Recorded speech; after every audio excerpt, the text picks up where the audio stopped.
সবাই কেমন আছে? আশা করি সবাই ভালো আছে। এই ম্যাচটা কিন্তু অনেকটাই ভয়ঙ্কর ম্যাচ হতে চলেছে, কারণ এই ম্যাচটা যদি দেখা হয় বাংলাদেশের কাছে কিন্তু খুব গুরুত্বপূর্ণ ম্যাচ। এই ম্যাচের উপরে নির্ভর করছে বাংলাদেশ 2024 এই টি-20 বিশ্বকাপে সেমিফাইনাল পৌঁছতে পারবে কি না। যদি বা এই ম্যাচটা যদি জেতে, তাহলে কিন্তু বাংলাদেশের কাছে একটা সুযোগ থাকবে যে আফগানিস্তানকে হারিয়ে সেমিফাইনালে যাওয়ার। কিন্তু ইন্ডিয়া কিন্তু ছেড়ে কথা বলবে না বাংলাদেশ এই টিমটাকে।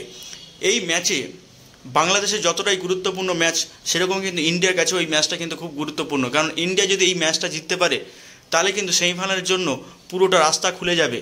এবং নেক্সট ম্যাচ আছে অস্ট্রেলিয়ার সাথে। আর আমরা জানি বাংলাদেশ আর ইন্ডিয়ার ম্যাচ মানে একটা বড় রোমাঞ্চজনক ম্যাচের কথা বলার আগে যারা যারা নতুন ভিডিওতে চ্যানেলে এসছো, অবশ্যই চ্যানেলটাকে সাবস্ক্রাইব করবে এবং বেল আইকনটা প্রেস করে অবশ্যই আমার পাশে থাকবে। এই ম্যাচ আমরা জানি শুধু ম্যাচ নয়, দুটো দেশের মধ্যে কিন্তু একটা যুদ্ধ। এই যুদ্ধের কথা বলতে গেলেই আমরা জানি যখন টি-20 ওয়ানডে বিশ্বকাপে ইন্ডিয়া যখন অস্ট্রেলিয়ার কাছে হেরে যায়, কিন্তু তারা কিন্তু অনেকটাই বা বাংলাদেশের অনেক সমর্থকরা অনেক ক্রিটিসাইজ করেছিল ইন্ডিয়াকে। তারপরে কিন্তু একটা আইসিসি টুর্নামেন্টে ইন্ডিয়ার বাংলাদেশের সাথে সম্মুখে দেখা। এইবার দেখার যে এইখান থেকে বাংলাদেশ টিম কতটা কামব্যাক করে ইন্ডিয়াকে ব্যাকফুটে ফেলতে পারে এবং বাংলাদেশ টিম কতটা ইন্ডিয়া টিমের উপরে প্রেশার নিয়ে আসতে পারে, সেটাই কিন্তু দেখার।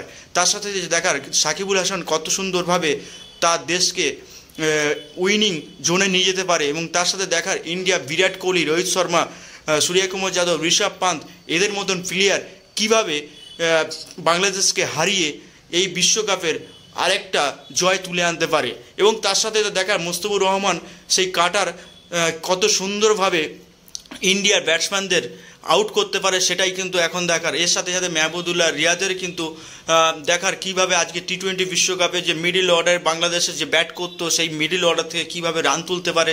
তার বিরুদ্ধে রয়েছে, তার বিপরীতে বলার রয়েছে কিন্তু জাসপ্রীত বুমরা, আশদীপ সিং, কুলদীপ যাদব, হার্দিক পান্ড্যা এদের মতন বলার। তার সাথে কিন্তু বাংলাদেশের আজকের কিন্তু ব্যাটিংয়ের টেস্টিংটা খুব জবরদস্ত হতে চলেছে, কারণ বিপরীতে যেরকম জাসপ্রীত বুমরার যে ওপেনিং স্পেলে যে বলটা করে, আর এর সাথে যাতে আছে কিন্তু আশদীপ সিং। ম্যাচটা রোমাঞ্চকরজনক ম্যাচ হতে চলেছে। এবং যারা যারা চ্যানেলে আসো অবশ্যই চ্যানেলটা সাবস্ক্রাইব করে দেবে, লাইক করে দেবে। দেখা হচ্ছে নেক্সট ভিডিওতে। Thank you so much.